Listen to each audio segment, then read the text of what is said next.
ấy ban chia lô cầm giặc khá nâu tái mình trở bàn đỏ lệ vì miên mua là hạt ấy ở bật bạc cọt ấy dừng khơi ta có lo món vì miên đã dây cho na nó ở về rương ảnh dứt để thua pe hai sầm rạp lô cầm giặc hai để khả năng còn để chia cà lam pa rồi bọc crom để control lô cầm giặc khá với bật đá dương mọi chuyện chơi khi nếp bị mua là hạt bật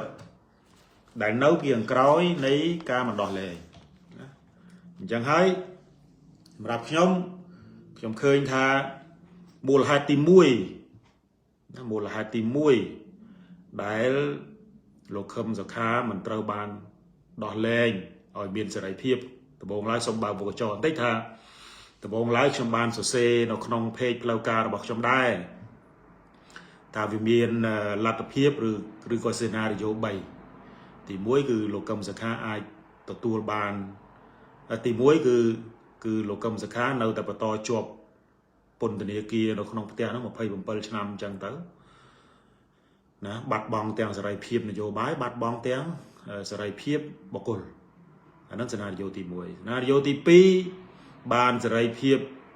បុគ្គលបាត់សេរីភាពនយោបាយសេណារីយ៉ូទី3គឺ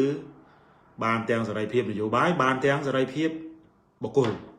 ប៉ុន្តែឥឡូវនេះវាចូលអាសេណារីយ៉ូទី1នោះវាចូលអាសេណារីយ៉ូទី1របស់ខ្ញុំប៉ុន្តែកាលដែលខ្ញុំសរសេរនៅក្នុង page ខ្ញុំនឹងខ្ញុំសង្ឃឹមចេះខ្ញុំសង្ឃឹមថាប្រហែលជាអាចចូលសេណារីយ៉ូទី2ច្រើន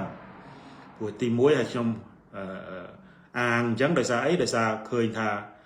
សាលាធរនឹងហាក់ដូចជាបញ្ញាបញ្ញាលនៅក្នុងការប្រកាសរឿងក្តីលោកកឹមសុខាអញ្ចឹងខ្ញុំគិតថាប្រហែលជាអាចមានការប្រែប្រួលនៅក្នុងស្ថានភាពនយោបាយប៉ុន្តែជាក់ស្ដែងឥឡូវនេះយើងឃើញហើយថាมันបានទាំងសេរីភាពនយោបាយมันបានទាំងសេរីភាពបុគ្គលវាមាន free 5ឆ្នាំมันឲ្យចេញក្រៅប្រទេសទៀត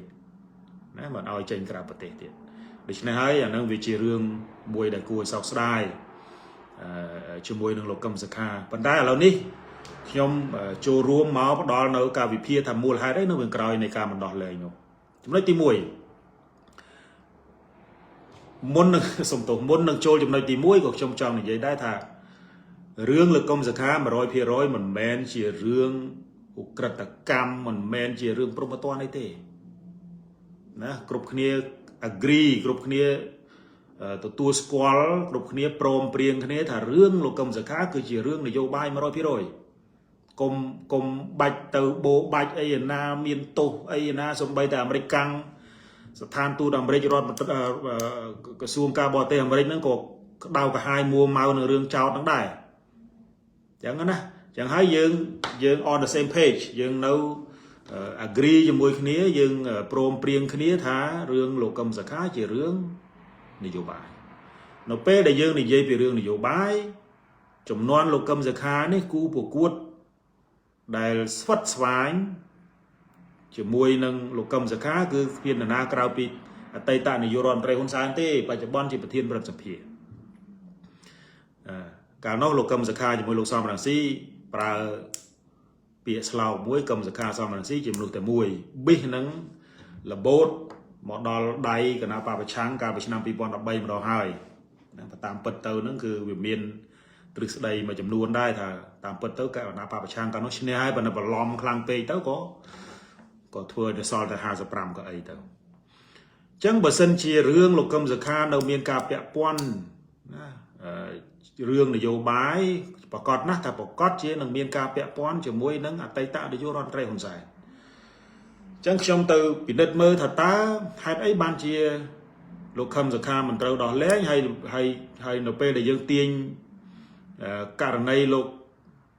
អតីតនាយករដ្ឋមន្ត្រីហ៊ុនសែនយកមកចូលយើងឃើញអញ្ចេះយើងឃើញថាបើសិនជាក្នុងករណីលោកអតីតនាយករដ្ឋមន្ត្រីហ៊ុនសែននៅតែជាតួអង្គសំខាន់នៅពីខាងក្រោយរឿងលោកកឹមសុខានេះខ្ញុំមើលទៅវាអាចថាអតីតនាយករដ្ឋមន្ត្រីហ៊ុនសែនគាត់នៅមានចរិតជាជនកុម្មុយនីសនៅឡើយអញ្ចឹងហើយជនកុម្មុយនីសគឺមានទ្រឹស្ដីមួយដែលមានដែលមានប្រជាប្រិយភាពឬក៏ទ្រឹស្ដីមួយដែលគេគោរពនិងអនុវត្តតាមបានខ្ជាប់ខ្ជួនណាដែលជនកុម្មុយនីសតែងតែធ្វើហ្នឹងគឺសុកចិត្តចាប់ខុស100ដង ប៉ុន្តែមិនឲ្យមានការដោះលែងខុសម្ដងទេឃើញទេអញ្ចឹងហើយខ្ញុំថាអតីតនាយករដ្ឋមន្ត្រីហ៊ុនសែនគាត់នៅមានចរិតជាជនកុម្មុយនីសអញ្ចឹងគាត់នៅអនុវត្តហ្នឹងអញ្ចឹងគាត់មិនប្រឡែងទេគាត់មិនប្រឡែងលោកកឹមសុខាទេសុខចិត្តទទួលការរិះគន់ពីបណ្ដាទូតណាប្រទេសលោកសេរីរួមទាំងសហរដ្ឋអាមេរិកផងហ្នឹងគឺគាត់អត់ខ្វល់អាហ្នឹងទេសំខាន់កុំឲ្យលែងខុសព្រោះវាធ្លាប់មានបងប្អូនមាននៅចាំទេមាននៅចាំកាលពីមុនឆ្នាំ2013ទេកាលនោះលោកសុកអេសានគាត់នៅជាអ្នកនាំពាក្យរបស់គណៈបកប្រជាជនណាលោកសុកអេសានណាលោកចាំហើយនរណាក៏ស្គាល់គាត់ដែរគាត់មនុស្សល្បីល្បាណាលោកសុកអេសានគាត់និយាយចេះកាលនោះខ្ញុំចាំបានគាត់និយាយថាការរួបរวมណារវាងលោកសំរងស៊ីជាមួយនឹងលោកកឹមសុខាវាគ្រាន់តែជាព្យុះក្នុងក្អមតែប៉ុណ្ណោះណាគាត់ព្យាយាមទៅជួយកែយុទ្ធសាស្ត្ររបស់លោកអតីតនាយករដ្ឋមន្ត្រីហ៊ុនសែនពេលនោះកាលនោះគាត់ជានាយករដ្ឋមន្ត្រីគាត់ណាផ្្លាត់ស្នៀតឲ្យលោកកឹមសុខានិងលោកសំរងស៊ីនឹងមានសេរីភាពណាអាចចាប់ដៃគ្នាកសាងនៅគណៈបកមួយគឺគណៈបកសង្គ្រោះជាតិហើយលោកសុកអេសានក៏ព្យាយាមលៀងដែរលៀងអ្វីដែលជាយុទ្ធសាស្ត្ររបស់លោកហ៊ុនសែនពេលនោះគាត់ថាការរួមគ្នាសំរងស៊ីកឹមសុខាគ្រាន់តែព្យុះក្នុងក្អមទេហើយបងប្អូននៅចាំហើយណាក៏ប៉ុន្តែអ្វីដែលជារឿងភ្លាត់ស្នៀតហើយបិសនឹងគ្រោះថ្នាក់ទៅដល់អំណាចរបស់គណៈបព្វជិជនគឺលទ្ធផលនៃការបោះឆ្នោតឆ្នាំ2015សំទោសឆ្នាំ2013ឃើញទេអញ្ចឹងលើកនេះអតីតនាយករដ្ឋមន្ត្រីហ៊ុនសែនបានដឹងច្បាស់ហើយបានមានមេរៀនកាលពីឆ្នាំ2013ហ្នឹងជាមេរៀនដ៏សំខាន់មួយដែលធ្វើឲ្យគាត់មិនហ៊ានសម្រេចចិត្តនៅក្នុងការដោះលែងលោកកឹមសុខាទេណាបើសិនជាក្នុងករណីលោកកឹមសុខាមានសេរីភាពបុគ្គលមានសេរីភាពនយោបាយអាចមករៀបចំកម្លាំងចូលរួមការបោះឆ្នោតគុំសង្កាត់នឹងចូលមកដល់ឆ្នាំក្រោយនេះមើលអត់ឃើញទេ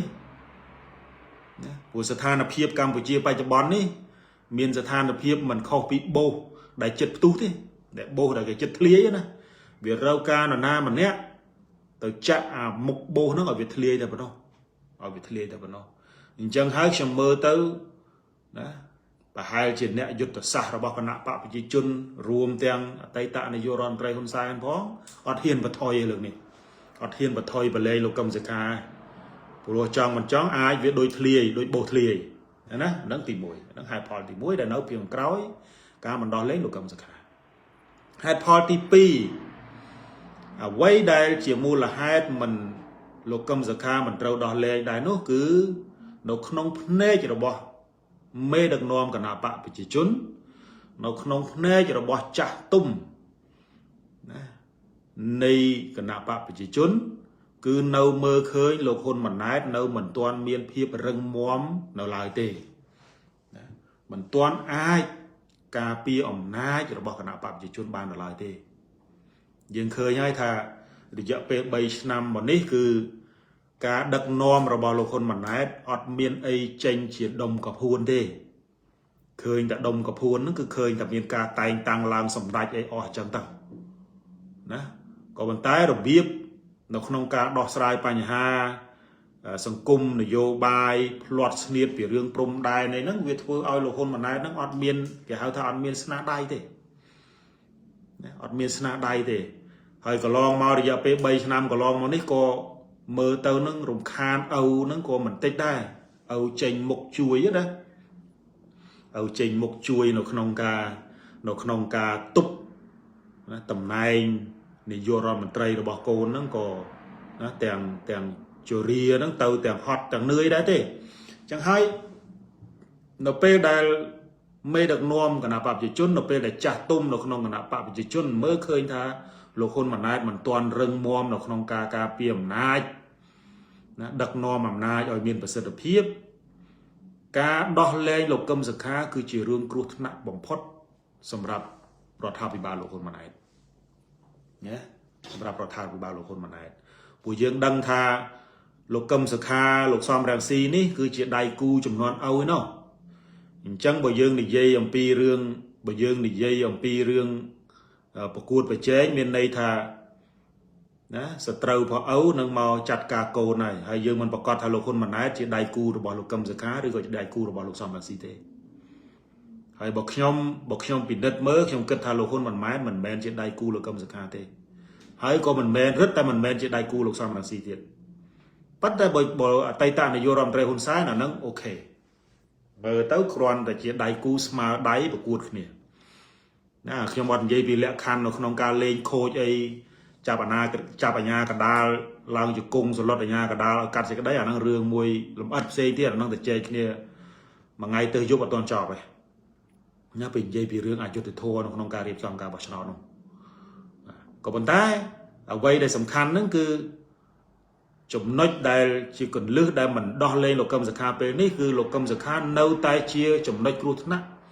នៃអំណាចរបស់លោកហ៊ុនម៉ាណែតដដែលណាបើដូចខ្ញុំនិយាយលើកខាងដើមមិញអញ្ចឹងថាបើផ្លាត់ស្នៀតប្រឡែងលោកកឹមសុខាហ៊ុនម៉ាណែតអត់ទាន់រឹងមាំណាអានឹងគ្រោះថ្នាក់តែម្ដងអញ្ចឹងហើយខ្ញុំមើលទៅតៃតនាយករដ្ឋមន្ត្រីឬក៏ចាស់ទុំនៅក្នុងគណៈបព្វជិជនហ្នឹងអត់បថុយទេលបែងមួយនេះគឺមិនបថុយដាច់ខាតមិនអាចដោះលែងលោកកឹមសុខាបានទេអាហ្នឹងហេតុផលទី2ហេតុផលទី3អ្វីដែលសំខាន់គឺខ្ញុំមើលទៅអតីតនាយករដ្ឋមន្ត្រីហ៊ុនសែនគាត់ប្រកាសណាគាត់អត់ចង់ឲ្យមនុស្សចំនួនគាត់ណាមកប្រកួតប្រជែងជាមួយនឹងចំនួនកូនគាត់ទេគាត់ត្រូវតែបោះសម្អាតសេវៀននយោបាយចាស់ហ្នឹងឲ្យអស់ណាបោះសម្អាតនយោបាយចាស់ហ្នឹងឲ្យអស់បើនិយាយពីចិត្តអតីតនាយករដ្ឋមន្ត្រីហ៊ុនសែនផងហ្នឹងគឺសឹងថាបើគាត់បាត់បង់ជីវិតឬក៏និយាយភាសានៅស្រុកថាបើគាត់ស្លាប់ទៅហ្នឹងគាត់សឹងតែប្រមូលមេដឹកនាំគណៈបកប្រឆាំងហ្នឹងទៅជាមួយដោយស្ដេចចិនសម័យបុរាណអញ្ចឹងស្លាប់ទៅប្រមូលឡើងតង់មេតបតង់មីនំមីនាងតង់ស្នំទាំងមហាសីទាំងប្រមាណទាំងអស់ស្លាប់ទៅជាមួយតែម្ដងណាលាងសៃវៀននឹងឲ្យវាស្អាតហ្មងសម្រាប់មនុស្សចំនួនក្រោយរបស់គណៈបព្វជិជនចឹងហើយអានេះជាយុទ្ធសាស្ត្រនយោបាយមួយដែរគឺថាកំចាត់សត្រូវផុសខ្លួនឯងឲ្យអស់ពីសៃវៀនដើម្បីកុំឲ្យវាคล้ายទៅជាឆ្អឹងតឹងករបស់កូនឬក៏คล้ายទៅជាសត្រូវរបស់កូនបន្តព្រោះដឹងច្បាស់ណាស់ថាកូនមិនមែនជាដៃគូរបស់សត្រូវឪទេចឹងហើយអានេះក៏ជាហេតុផលទី3ដែលជាហេតុផលដែលមិនអនុញ្ញាតឲ្យមានការដោះលែងលោកកឹមសុខាឲ្យមានសេរីភាពនៅក្នុងការធ្វើនយោបាយហេតុផលចុងក្រោយណាអតីតនាយករដ្ឋមន្ត្រីហ៊ុនសែនក៏ដូចជាចាស់ទុំនៅក្នុងគណៈបព្វជិជនរួមទាំងលោកហ៊ុនម៉ាណែតដែលជានាយករដ្ឋមន្ត្រីផងបានដឹងច្បាស់ណាស់ថាកំហុសនៅក្នុងការការពារទឹកដីលើកនេះណាផ្លាត់ស្នៀតដែលធ្វើឲ្យកម្ពុជាបាត់បង់បូរណភាពទឹកដីលើកនេះឥឡូវហ្នឹងគឺវាឈានទៅដល់រឿងព្រំដែនទឹកនៅមុខកោះគុតហ្នឹងទំហំប្រមាណជា26000 ទៅ30000គីឡូម៉ែត្រការ៉េហ្នឹងនៅមានភាពមិនច្បាស់លាស់ទៅទៀតអាបាត់ដីគោកប្រមាណជាជាង40កន្លែងហើយនេះគឺអាហ្នឹងគឺជាក់ស្ដែងចឹងហើយកំហុសប្រវត្តិសាស្ត្រដែលធ្វើឲ្យបាត់បង់ទឹកដីមួយនេះគឺធ្វើឲ្យពលរដ្ឋក្តៅក្រហាយដែលធ្វើឲ្យពលរដ្ឋមានការខឹងសម្បាអស់សង្ឃឹមទៅលើរដ្ឋាភិបាលមួយនេះណាចឹងហើយរាល់ថ្ងៃនេះបើយើងនិយាយអំពីពលរដ្ឋខ្មែរគាត់មិនមែនជាមនុស្សល្ងងពេកទេជាក្រុមពលរដ្ឋដែលធ្លាប់ឆ្លងកាត់សម័យសង្គ្រាមធ្លាប់ឆ្លងកាត់សម័យមួយដែលតែងតែមានការសម្លុតគំរាមកំហែងរបស់គាត់មាន surviving strategy របស់គាត់ដែរគាត់មានវិធីសាស្ត្រនៅក្នុងការរស់របស់គាត់ដែរហើយរងចាំពេលវេលាណាមួយដែលសមរម្យដើម្បីដាក់ទោសទណ្ឌទៅលើអ្នកនយោបាយមកពីគណៈបព្វជិជនអ្នកនយោបាយកាន់អំណាចបច្ចុប្បន្នចឹងហើយបើសិនជាក្នុងករណីលើកនេះលែងលោកកឹមសុខាឲ្យចូលរួមការបោះឆ្នោតគុំសង្កាត់ណាហើយនឹងឈានទៅដល់ការបោះឆ្នោតជាសកល nó không cho năm pipon mà phơi bầm bấy ai chỉ riêng cruh na anh đang ngồi dương lên cái bạch là đá cả vì năm pipon đập bấy cười làng 25 cái ấy hỡi bỏ cho nó khum dừng cắt bên nút cái nắp bát sừng cua chiết có bầm mol khum dừng cắt bàn rọp pon tiết pram pon chiêng bỏ sân để trăm mình khó chẳng thấy rồi mình show bài ấy đọt sai mình khơi mình lia cái nắp bát sừng cua chiết trào vào đó ấy lầnนี้tôi hỏiแต่เลยมาลูกกำจะค้ามาbỏ cho nó khum dừng cắtนะผมมลไม่คุมบานเลือหาสปีรอยตูเตียงประเทศรอยพีร้อยน้องกาบอชนอตสกอลชนะปีบอลเพย์ใบประกอบเชียขณะปาโลกมสกัดชนะชนะได้จังบอสเซนจะบอชนอตคุมสกัดเคยจ่ายย้ายสับไปจับโลกมสกัดดักกุกไว้อันนั้นการทำมันซ้อมทีได้จังให้มันใบเป็นแรงไปเลยตกอ้อยนนังมาเพย์ผมเปิลชนะตรายยังจังให้หามันอ้อยเจนตัวกราวประเทศพรามชนะทีได้ว่าเจนตัวกราวประเทศไอ้ทำมันตลอดมาไว้จะจับใบมวยหนึ่งลูกซ้อมแรงซีนกราวประเทศอันนี้จะสมรรถกรรมบอกย้อมไหมนะปัญหาเรานี่หายพอบุญปรามนี่ให้เด็กชมพิจิมชลายในสมนูตีมุ้ยชงอลคนไหนได้ตีปีก็มีบองโอนชราอนชงอลเด็กชมได้ชงอลแต่ให้ได้บ้านจีเหมือนดอกเลยลูกกำสกัดซ้อบอกมือสถานพิมพ์นโยบายเวียคณะป่าปิจิคณะป่าประชังนึกหาโดยจิตตุนใดตุนเชิงออท้ายนะอย่างให้เราไทยนิชมบ้านพิจิมชลายในบุญจุ่มน้อยสำคัญได้อ้ายอ้อยบองโอนโยเตอร์ปิจารณาบ้านนะข้อหรือเต้ากับตอนจื้อขยมนั่นยังได้นะโยเตอร์ปิจารณาพอเดี๋ยวฉะนั้นสังคมถ้าเอาไว้เด็กชมชียิมชลายนั่นหนึ่งอ้ายจีบย่อยต่อดการปิจารณาระบบบองโอนอันนั้นประเทศนบดตีมวยจอบปนังประเทศนบดตีปีเปียปอนแต่นั่งเรื่องกรมบาดใดตีใบหรือกับกรมซอนสกขันนะยังเคยง่ายถ้าต่างปีอยู่มาหายนั่นคือเอาแต่เมียนกาปลาเปอร์ฮังซานะวัยต่ำตั้งปีวัยตำนางเรียนะตั้งปีวัยปัตตะกอวัยสมาชิกคณะปะประชังนะวัยบองโอนแต่ต่อวาเรื่องใดทลีแล้วนี่วัยบองโอนขมายแต่โยเลยแต่พญาเนอแต่เนียกีฮอยวอนได้เมียนมาจ้าเชียบองโอนจะโดนมวยระบอบในยูรอนไตรปัจจุบันนี่สัตว์ประเภทปัวซอนสกขันนะประเภทปัวซอนสกขันผมจ้องจะเรียบจูนบองโอนเจ้ซอนสกขันนึกเป็นเอาขนมกรอบขันได้แก่ฮาวท่าปะเจียกาปีนะปะเจียกาปีแบบเมียนปะเจียกาปีภูมิแบบเมียนปะเจียกาปีภูมินั่งไอเพื่อการของน้องคมนั่งสากาจะมวยนั่งปลีให้จังตั้งโกดาวน้องกาประกาศปิจิกาเปียนี่มันประกาศนำใบเอาตัวน้องมาดาวไวปรวัตจันเต้โกดาวกับน้องโกดาวลูกซอเคเนี่ยนะคือประกาศเมาส์นำใบช่วยการเงียบลีนะน้องกาแต่ซาซอนแต่ซกสวัสดิ์เพียบเอาปรวัตโดยอย่าไว้ได้ลูกคนมาได้เลิกล้างแต่ตัวนึงขมิ้นตุ่มนึงนะโยเตอร์เฟอร์จุ่มนุยกากองตัวจังนะช่วยจิเลียนทานช่วยหลีกรอบช่วยดำใบแต่เฮียนซีจังปัญหาการนอกเวมันตอนเมนสังเกรียมจังกับโยปูขมิ้นตุ่มนึงในน้องสะกุมนั่งอ่ะโยมาเธอไปเจียกาเปียกับเขาถ้าปลายจุดแต่ซาปลาจูปลาโยเจ้าจับเจ้านะโยเปลี่ยนเปรย์มาเธอไม่เปรย์จังอ่ะอันนั้นคือจุดแต่ซาจังเรานี่ปวนนี่วิอัดเมนกาปดอกปดาอะไรเตะอย่างเงี้ยยังเคยท่าไว้ได้เอาแต่ปวนนั่งเจงเต้าคือเตรียมเต้าปวนนี่คือเมียนอาวุธโดยเฉพาะปงติบนะกรอบได้กรอบจะเพียมกระสู้ได้นะเมียนเชอจงไอจังเต้านั่งปวนนั่นคืออาวุธปวนนั่งสำหรับไฟโปรวัตสัตว์ประเภทอ่อนน้องปัญหาไว้เด็กชมจองไอ้บอมโอนยุลหลอกน้องจำนวนนี้บอลเดี๋ยวยุลหลอกน้องจำนวนนี้ตีมวยกำลังไปเชียร์กาเปียนี่บอกชมเมอร์เต้าเชียร์กำลังตีบุญเราขนมกองกำลังประดับวัดตัวใบเชียร์กำลังนี่มันสอบฉบับก็ได้บอกกำลังสอบฉบับเกมันเธอจังเต้ยังให้ขนมนี่เกี่ยวกำลังตีบุญแต่ก็ลองเมาส์ชมทลบบานเพื่อการวิเพียทากำลังนี่คือดูดาวล้างบังการโดยหลวงซอเค้งดับใบกระซาตอระยะเพียบอำนาจอย่างห้องคณะปราบจิตชนเต้พวกข้างอัตตาในโยรอมไตรหุนซ้ายหมวกโดยยึดดังให้ทานอคณะปราบจิตชนมีนโปลปีสมัยม้วนนะโปลซอเค้ง chia xím hay nâng pol hồn sai chẳng pol pi ní đầm bay ở miền tây dạp hiệp ông nai con gặp làm đầu vớt của pol hồn sai miền còn top trường cô còn top trường tức bố cho môi đang bị âm hài hàng lục so khế miền nó bali cho môi nắng hay bộ miền đập bali ở miền bị chia cà pia tiết cũng làm ở cục tỏ này đấy chẳng hay về lúc cũng đứt đuôi bắt đào mà nông cà bạc cà nó cầm bay là xa tol dạp hiệp ông nai rồi viên pol chẳng pi nó ta bận đâu vấn ta lâu ní buồn đang chiên máu can đặt ngay á chiên máu can đặt ngay á hay ở đây đây dừng mơ tao nó cứ đương đại cua phiệp áo nó cứ bồi dây pi và chia cà pía không mà khum á dừng vô tua lịch cột đó đầm bay sưu cồn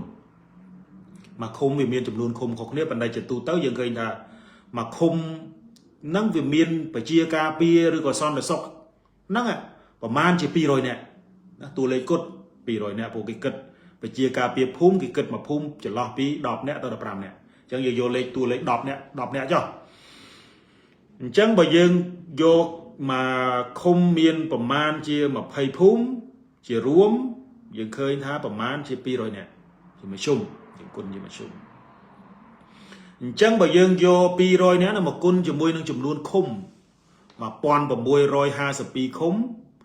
dương khơi ta cầm lăng phải chia cà pia ruộng tiền son là sọc khăn phải chia cà pia phum khống nữa nè miền bờ man chia sam sắp bay mơn nè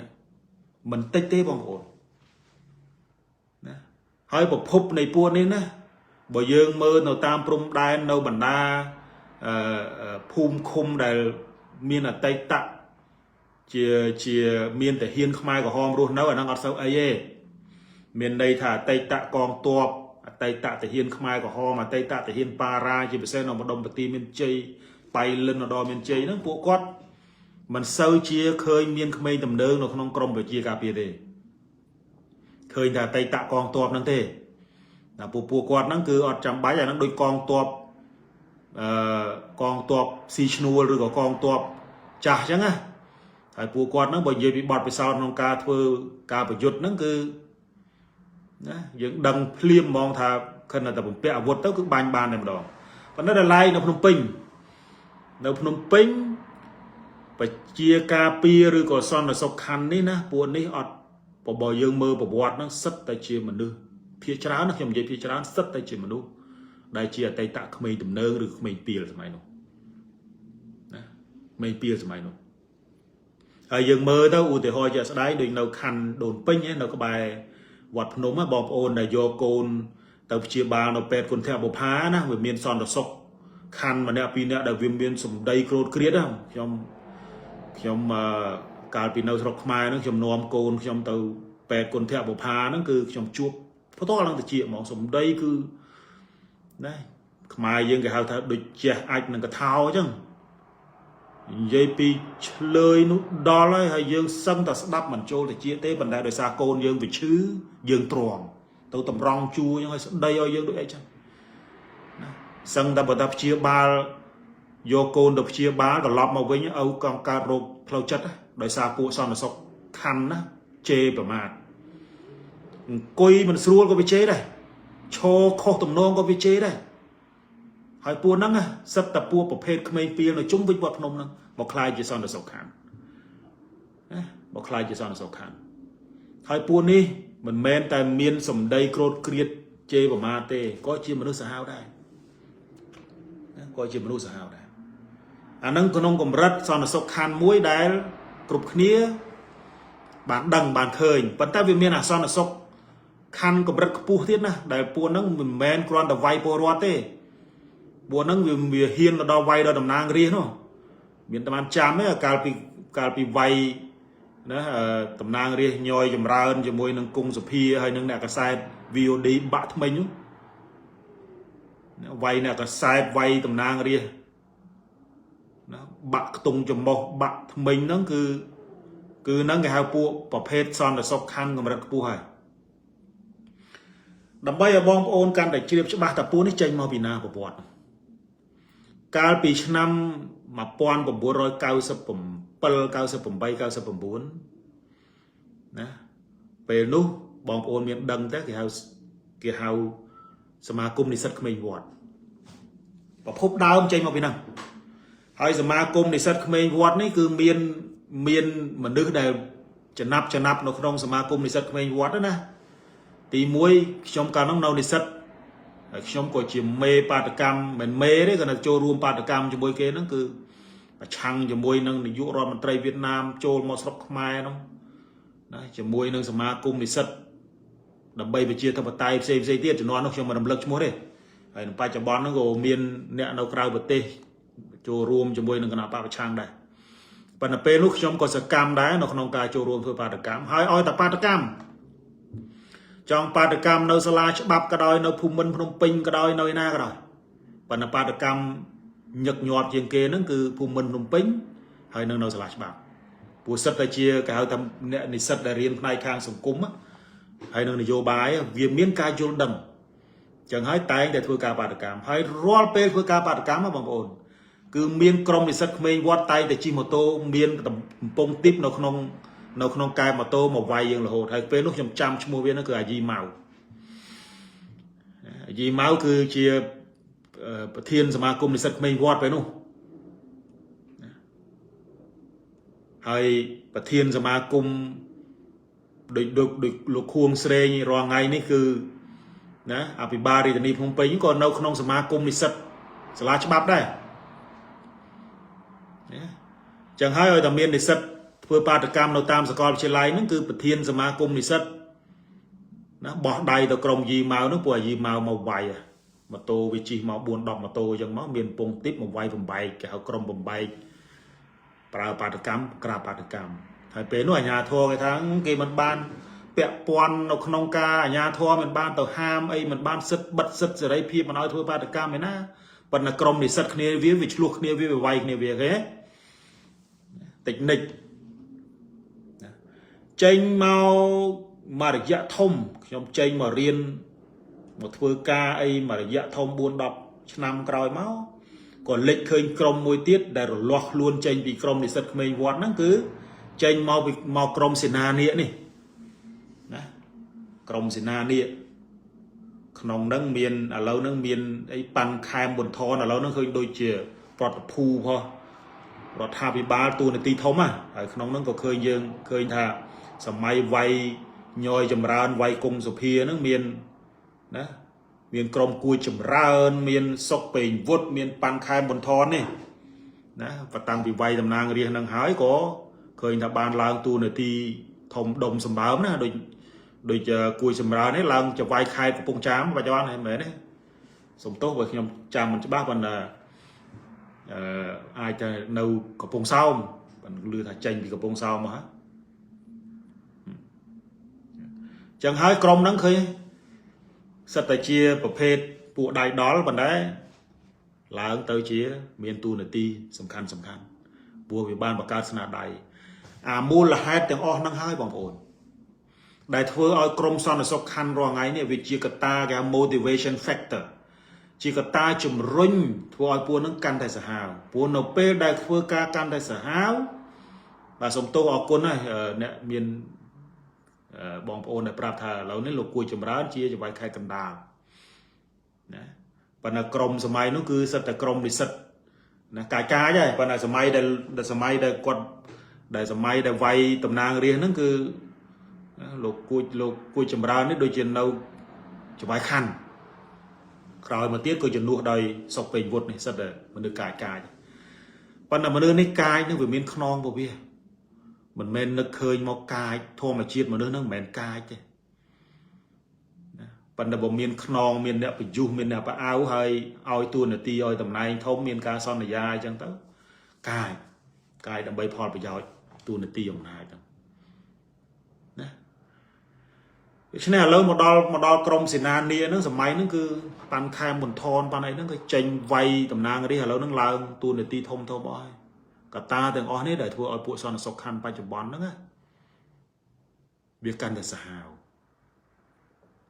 ណាវាកាន់តែសាហាវអានេះគេហៅដែលខ្ញុំនិយាយសរុបទាំងអស់នេះមកណាគឺជាគេហៅពួកក្រុមបាតដៃទី3ស្របច្បាប់ ដែលមានការទទួលស្គាល់ពីណាក្រសួងមហាផ្ទៃប៉ុន្តែបើយើងពិនិត្យមកឲ្យស៊ីជម្រៅពួកនេះបើយើងនិយាយស្របច្បាប់ក៏មិនត្រឹមត្រូវដែរពួកនេះអត់មានការបដិបដាលទេហើយចំនួនមួយដែលយើងតែងតែសួរតើរាល់ពេលដែលមានការធ្វើបាតកម្មហើយមានការវាយសំពងពលរដ្ឋបែកមុខបែកមាត់បែកក្បាលរាប់រយធ្នេបែបនេះហេតុអីមិនប្រើបលិសបង្ក្រាបបាតកម្មព្រោះមានបលិសមាននាយកដ្ឋានបលិសបង្ក្រាបបាតកម្មដែលមានការបដិបដាលត្រឹមត្រូវតាហេតុអីបានយកសន្តិសុខខណ្ឌយកមកប្រើហើយពួកនេះអត់មានការបដិបដាលទេអត់មានការបដិបដាលទេបងប្អូនគ្រាន់តែមេកហឹមក៏វាយដែរហើយមើលឃើញពលរដ្ឋហ្នឹងណាមិនវាយពលរដ្ឋហ្នឹងមិនញើសដៃទេព្រោះដឹងថាវាយពលរដ្ឋទៅវាអត់មានអីតដៃកើតទេព្រោះទៅបាតកម្មដៃទៅទេទៅបាតកម្មដៃទៅទេហើយពួកនេះបើសិនជាយើងកលាស់ពួកនេះប្រហែលជា330000ទូទាំងប្រទេសនោះឲ្យទៅជាកងទ័ពជួរមុខយើងអត់បាត់បង់ដីប្រហែលជា40កន្លែងនោះទេអត់បាត់បង់ដីទេប៉ុន្តែខឹងថាទៅនោះវាប្រេះប្រោសបន្តិចពួកគ្នាមិនបានបដិបដាលអីជំនាញជានគរបាលយុទ្ធធរក៏គ្មានរបៀបក្នុងការធ្វើការសម្របសម្រួលការបង្ក្រាបបាតកម្មក៏គ្មានទៅឯងต้องហឹង្សាហ្មងដូចបងប្អូនឃើញនៅក្នុងរូបហើយណាហើយសួរថាដឹងអាងអីនោះបើសិនតែគ្មានមេនៅពីក្រោយមិនដឹងអាងអីទេទៅលើកដៃវាយគេតាមអំពើចិត្តអញ្ចឹងដូច្នេះហើយសម្រាប់ខ្ញុំយើងឃើញថាបងប្អូនត្រូវចាំទី1ត្រូវសម្គាល់ថាពួកបាតដៃទី3ហ្នឹងណាវាមានគ្រប់ស្រទាប់វាមានទាំងពួកដែលអាចហ៊ានទៅដល់វាយតំណាងរាស្ត្រវាមានពួកចាំបង្ក្រាបបាតកោវាយពលរដ្ឋដែលធ្វើការតវ៉ាណាហើយពួកនេះគឺយើងមើលដំបូងបងប្អូនប្រយ័ត្នច្រឡំជាមួយនឹងនគរបាលយុទ្ធធរនគរបាលយុទ្ធធរសម្លៀកបំពាក់នឹងស្តៀងគ្នាប៉ុន្តែគ្រាន់តែមើលផ្លាសញ្ញានោះមួកជាពិសេសមួកបងប្អូនមើលមួកគេដាក់សន្តិសុខខណ្ឌអត់មានអីសិញសាក់អីណាទេអត់មានទេពួកនេះនោះប៉ុន្តែអាវគឺដូចនគរបាលអញ្ចឹងដូចនគរបាលអញ្ចឹងហើយតែឃើញជីអង្គុយកតុយឡាន pick up នឹង4 10 20នាក់មកចំហៀងហ្នឹងគឺចេញទៅហ្នឹងគឺមានប្រតិបត្តិការហូឈាមក៏ប៉ុន្តែអ្វីដែលគួរឲ្យចាប់អារម្មណ៍កាលពីឆ្នាំ2015ខែមីនាអតីតនាយករដ្ឋមន្ត្រីហ៊ុនសែនពេលនោះគាត់នៅជានាយករដ្ឋមន្ត្រីគាត់លើកឡើងថាក្រមបាតដៃទី3នេះជាក្រមឆ្លៀតឱកាសបកកអសន្តិសុខនិងបំផ្លាញសុវត្ថិភាពកាលនោះសម័យនោះអត់ទាន់ឲ្យយើងអត់ទាន់ឲ្យនាំគ្នាអស់គុណសន្តិភាពទេនៅប្រើពាក្យសន្តិសុខសុវត្ថិភាពនៅឡើយហើយបានកំណត់សម្គាល់ថាពួកនេះប្រើប្រាស់ចិញ្ចើមផ្លូវដើម្បីផ្ដួលរំលំរដ្ឋាភិបាលតាមរយៈបរិបទពណ៌ទេវាទៅជាបាតកោណាធ្វើបាតកម្មដោយអហិង្សា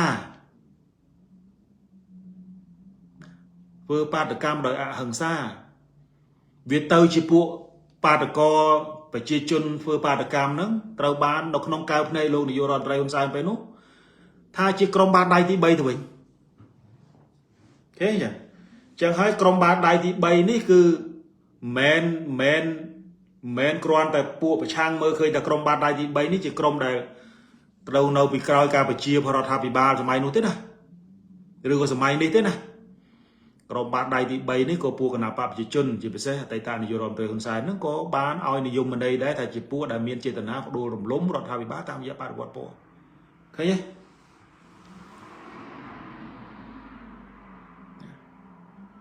អញ្ចឹងហើយពួកបាតដៃទី3នេះវានៅគ្រប់សរសៃសសូមជាកម្លាំងក្រៅច្បាប់ជាកម្លាំងដែលអត់ត្រូវការមានការចុះបញ្ជីណានៅក្នុងក្របខ័ណ្ឌមន្ត្រីរាជការក្របខ័ណ្ឌកងកម្លាំងបដាវុធទេហៅស្មើណាមកស្មើនឹង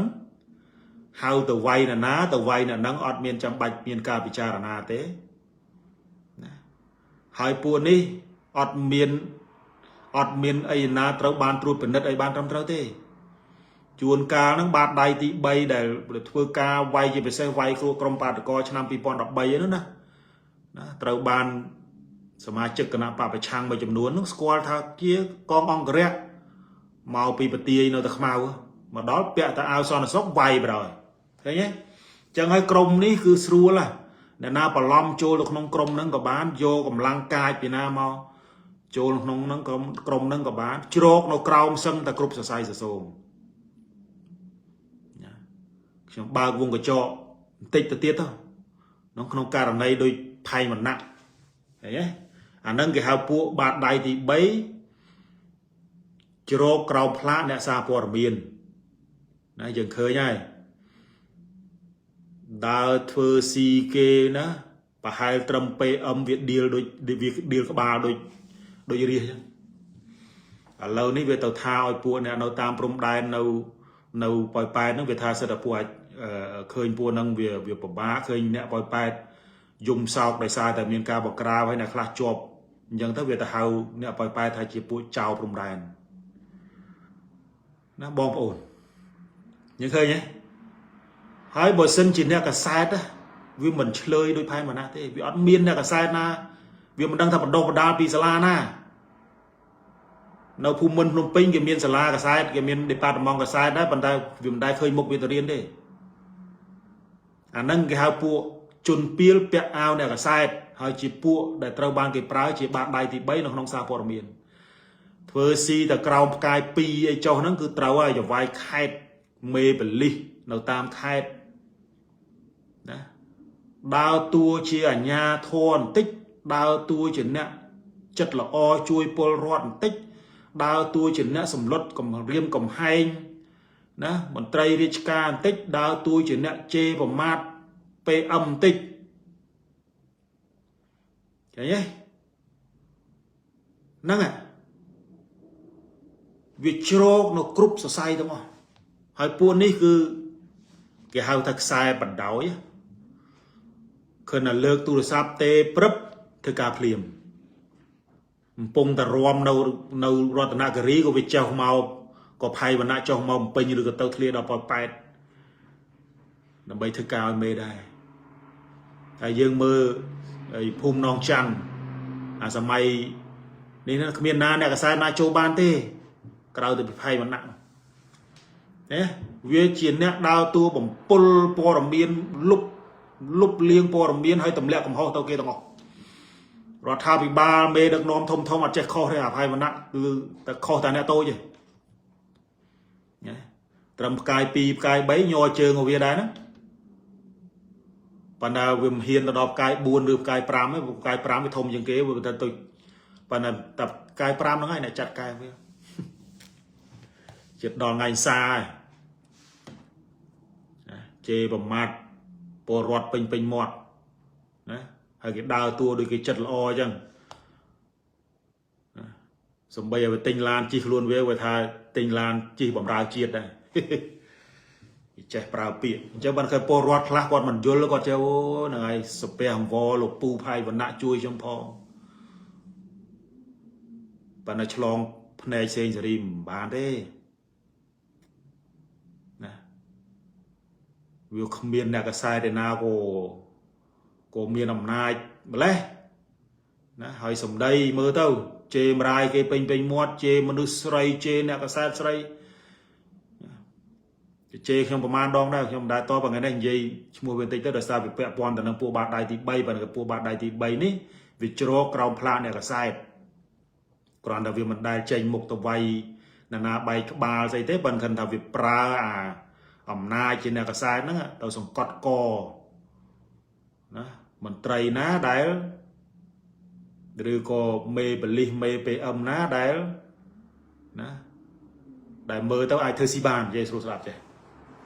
ยังจะตองเรื่องบาดได้ที่ใบนี้ชมสังคมตาบองโอนไอนะไอจำนำบ้านนะไอพิเยี่ยมจำนำเต้าไอเบอร์เซนจีขนมการในเมียนกาพลักโดรัฐาพิบาล ណាជាពិសេសគណៈបកនយោបាយផ្សេងនៅកំពុងធ្វើនយោបាយប្រកួតប្រជែងមួយគណៈបកប្រជាជនណាការធ្វើកំណែតម្រង់កងកម្លាំងប្រដាប់អាវុធណាទី1គឺត្រូវរំលាយពួកបាតដៃទី3ចោលមុនគេបន្ទាប់មកចាំទៅដោះស្រាយរឿងអំពើពុករលួយនៅក្នុងវិស័យកងទ័ពពិចារណានៅក្នុងការរំលាយកម្លាំង PM ទៀត